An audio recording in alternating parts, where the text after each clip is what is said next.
Moving into some other supporting members, probably most of you guys won't need these, but some of you may. So I want to spend a little time going over some of these for you. When you're looking at things like generals and subcontractors for things, if you want to try to be your own general, it's just little stuff. You want to see what's there a schedule and availability to go and inspect the house and create a bid or an estimate.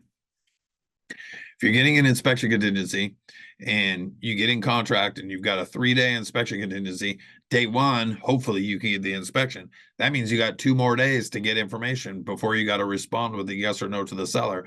If your contractor says, I can't get out there fast, then they might not be the right contractor for you, or you might not get full value out of getting the inspection, seeing what's going on, and being able to make an informed decision.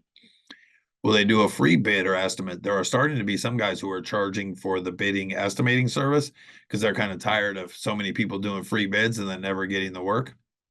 So they're offering bidding and estimating as like a little addition, as a little service or an additional call. And then if you hire them, they'll credit the back. You want to see, do they do straight bids, fixed bids, or time and materials on their estimates? And which way do you want to go? There's pros and cons on both of those. It's a whole other webinar series about working with contractors. Are they available to do the projects right now? Do you want to try to get them done pre-closing? Is it stuff that you can do later on? If you need to get it done before you move in and they're booked 6 months out, probably not a great fit for you. If you're looking at a handyman or at smaller items, understand exactly what they can handle. Not all handymen are created equal. Some guys will do sheetrock, some guys won't. Some guys will do minor plumbing or electrical. Some guys won't. You want to understand exactly the stuff that they can handle if you're looking for like a handyman kind of guy.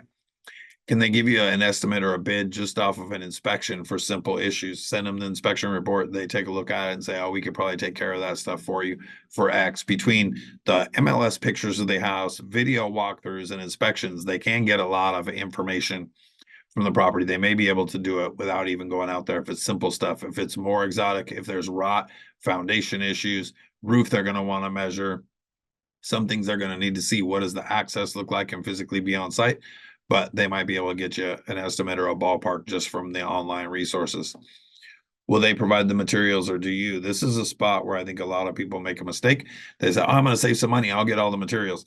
When you decide to get all the materials, you are taking a much bigger risk than you think you are taking with the schedule, with warranties, with headaches, with all kinds of stuff. Not paying their markup on materials is usually not the best use of people's time, and just having a contractor who will do all of it and is responsible for all of it. It's their job to get the right plumbing fixture, the right sink, a toilet that fits.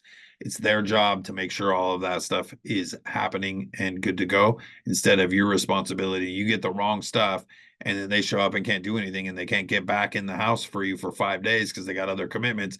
That $100 savings you just tried to make just cost you a lot of headache. Then any warranty or guarantee that they provide when they're doing the work for you, what does that look like? Is it workmanship only? What do they do? How do they make sure that they'll get you taken care of